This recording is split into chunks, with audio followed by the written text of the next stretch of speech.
Very good morning class. जय श्री श्याम।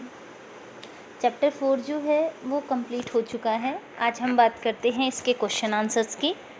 तो इसमें क्वेश्चन नंबर फर्स्ट है, इलेक्ट्रॉन, प्रोटॉन और न्यूट्रॉन के गुणों की तुलना करनी है। यानी इलेक्ट्रॉन, प्रोटॉन, न्यूट्रॉन तीनों ही क्या है, परमाणु के अपरमाणु कण हैं। इन तीनों की हमें तुलना करनी है। तो इलेक्ट्रॉन जो होता है वो ऋणावेशित होता है, प्रोटॉन धनावेशित होता है और जो न्यूट्रॉन है ये उदासीन होता है, इस पर कोई आवेश नहीं होता। दूसरा हम बात करें, इलेक्ट्रॉन नाभिक के चारों ओर चक्कर लगाते हैं, जबकि प्रोटॉन और न्यूट्रॉन क्या होते हैं, नाभिक के कक्ष में पाए जाते हैं। इसके बाद है, जे थॉमसन ने परमाणु मॉडल की क्या सीमाएं हैं। जे थॉमसन ने जो परमाणु का मॉडल दिया था, जिसे प्लम पुडिंग मॉडल भी नाम दिया था, इसकी क्या सीमाएं थी। जे थॉमसन के अनुसार पूरा का पूरा परमाणु जो है वो धनावेशित गोला है, जबकि वास्तव में ऐसा नहीं है, पूरा परमाणु धनावेशित नहीं होता। इसके बाद देखिए क्वेश्चन थर्ड है, रदरफोर्ड के परमाणु मॉडल की क्या सीमाएं हैं। रदरफोर्ड ने जो परमाणु मॉडल दिया था कि नाभिक जो होता है यानी धनावेशित भाग होता है वो परमाणु के बीच में होता है, और जो ऋणावेशित भाग होता है वो इसके चारों ओर निश्चित कक्षाओं में चक्कर लगाते हैं, और चक्कर लगाते हुए अपनी जो ऊर्जा है वो क्या करते हैं, खर्च करते हैं। इसके अनुसार, रदरफोर्ड के परमाणु मॉडल के अनुसार परमाणु जो होता है वो अस्थायी होता है, जबकि वास्तव में परमाणु जो होता है वो स्थायी होता है। अगला है, बोर की परमाणु मॉडल की व्याख्या कीजिए। इसमें आपको बोर का जो परमाणु मॉडल है, जिसमें नाभिक दिखाना है, नाभिक के बाहर पहला कक्ष, दूसरा कक्ष के एल एम एन इस तरह से जो कक्ष दिखा रखे हैं वो मॉडल बनाना है, और मॉडल बना के हर कक्ष में कितने कितने इलेक्ट्रॉन आ सकते हैं और हर कक्ष का नाम है वो आपको बताना है। क्वेश्चन नंबर 5 है, इस अध्याय में दिए गए सभी परमाणु मॉडलों की तुलना करिए। यानी आपको 3 परमाणु के मॉडल दे रखे हैं। एक तो आपको दे रखा है थॉमसन का परमाणु मॉडल, दूसरा दे रखा है रदरफोर्ड का, और तीसरा दे रखा है नील्स बोर का। इन तीनों की ही परमाणु जो मॉडल है इनकी आपस में तुलना करनी है। क्वेश्चन नंबर 6 जो है वो है, पहले से 18वीं तत्वों के विभिन्न कक्षों में इलेक्ट्रॉन वितरण के नियम को लिखिए। 1 से लेकर 18 तक के जो तत्व हैं इनके अंदर अलग अलग कक्षों में इलेक्ट्रॉन वितरण का जो नियम है वो है 2n²।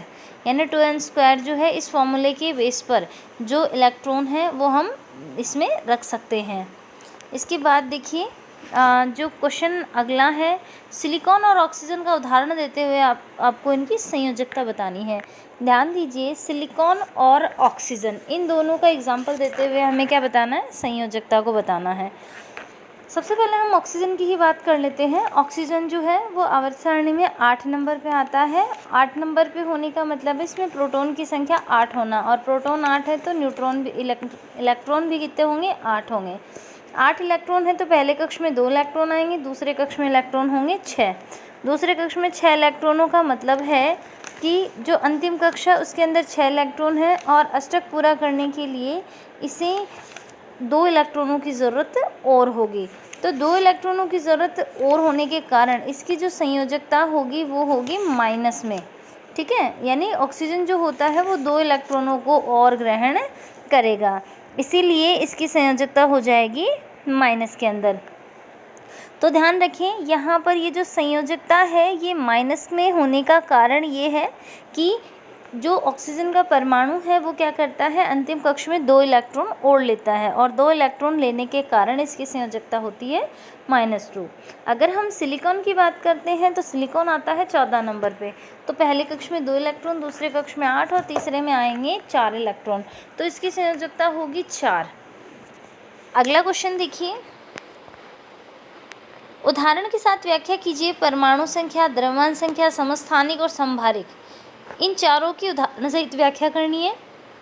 इसके साथ ही समस्थानिकों के कोई 2 उपयोग लिखने हैं।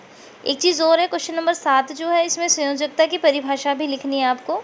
संयोजकता क्या होती है, किसी भी परमाणु के द्वारा अष्टक को पूरा करने के लिए जितने इलेक्ट्रॉन त्यागे जाते हैं या ग्रहण किए जाते हैं या फिर साझा किया जाता है, उन इलेक्ट्रॉनों की संख्या को कहते हैं संयोजकता। फिर देखिए जो 8वां क्वेश्चन है, उदाहरण के साथ व्याख्या करनी है। परमाणु संख्या, द्रव्यमान संख्या, समस्थानिक, संभारिक, और इसके साथ ही समस्थानिकों के 2 उपयोग लिखने हैं। तो परमाणु संख्या क्या होती है, किसी भी परमाणु के नाभिक में उपस्थित प्रोटॉन की संख्या को परमाणु संख्या कहते हैं। इसका उदाहरण आप लिख सकते हो, ऑक्सीजन में 8 प्रोटॉन होते हैं इसलिए इसकी परमाणु संख्या 8 है। हाइड्रोजन में 1 प्रोटॉन होता है इसलिए इसकी परमाणु संख्या 1 है। सोडियम में 11 प्रोटॉन होते हैं इसलिए इसकी परमाणु संख्या 11 है। इसके बाद आता है द्रव्यमान संख्या। किसी भी परमाणु के नाभिक में उपस्थित प्रोटॉन और न्यूट्रॉन की संख्या का जो टोटल होता है उसे कहते हैं द्रव्यमान संख्या। और द्रव्यमान संख्या आप ऑक्सीजन की लिख सकते हैं। ऑक्सीजन के परमाणु के अंदर, नाभिक के अंदर 8 प्रोटॉन और 8 न्यूट्रॉन होते हैं, तो द्रव्यमान संख्या हो गई 24। इसके बाद समस्थानिक, किसी भी तत्व के परमाणु जिनमें परमाणु संख्या तो समान होती है लेकिन द्रव्यमान संख्या होती है अलग अलग, समस्थानिक कहलाते हैं। हमने हाइड्रोजन के 3 समस्थानिक पढ़े थे, प्रोटियम, ड्यूटेरियम और ट्राइटियम। इसके बाद हम बात करते हैं समभारिक की। ऐसे तत्व जिनकी परमाणु संख्या तो अलग अलग होती है लेकिन द्रव्यमान संख्या समान होती है, समभारिक कहलाते हैं। और इसका एग्जाम्पल मैंने आपको बताया था कैल्शियम का और ऑर्गन का। इसी के साथ आपको समस्थानिकों के 2 उपयोग लिखने हैं। तो पिछली जो हमारी क्लास हुई थी उसमें मैंने आपको बताया था आयोडीन की समस्थानिक का उपयोग किया जाता है जो गलगन रोग होता है इसके उपचार में, और कोबाल्ट जो है इसके समस्थानिक का उपयोग होता है कैंसर के उपचार में। लास्ट क्वेश्चन है आज का, सोडियम आयन यानी सोडियम धनायन के पूरी तरह से भरे हुए K और L कक्ष होते हैं, इसकी व्याख्या करनी है। अब इसमें थोड़ा ध्यान दीजिए आप, ये जो क्वेश्चन दे रखा है कि सोडियम आयन, अगर हम नॉर्मल सोडियम की बात करें तो सोडियम आता है 11 नंबर पे, ठीक है। तो पहले कक्ष में इसके होते हैं 2 इलेक्ट्रॉन, दूसरे कक्ष में होते हैं 8 इलेक्ट्रॉन और तीसरे कक्ष में होता है 1 इलेक्ट्रॉन। ये इसका हो गया K कक्ष, ये हो गया L और ये हो गया M। K L M, ये K पहला कक्ष है, L दूसरा कक्ष है और M तीसरा कक्ष है। यहाँ पर सोडियम जो है उसके अंतिम कक्ष में 1 इलेक्ट्रॉन होता है। अष्टक पूरा करने के लिए या तो ये 7 इलेक्ट्रॉन ले या फिर 1 इलेक्ट्रॉन त्याग दे।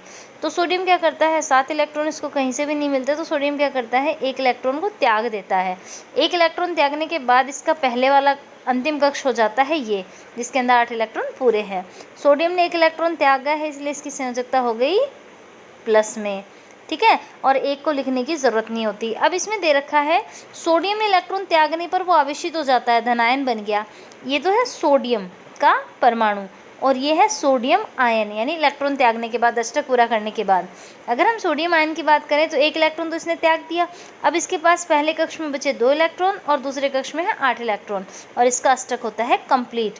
तो यहाँ पे पहला कक्ष भी पूरी तरह से भरा हुआ है और दूसरा कक्ष भी है, इलेक्ट्रॉन जिसमें 8 आते हैं ये भी पूरी तरह से भरा हुआ है। तो यहाँ पे ये जो 9 क्वेश्चन है मैंने आपको करवाए हैं, इनमें से आपको क्वेश्चन नंबर 1, 2, 3 जो है वो आज होमवर्क में करने हैं। और किसी भी क्वेश्चन में अगर कोई प्रॉब्लम आती है तो आप मेरे से पूछ सकते हैं। Thank you.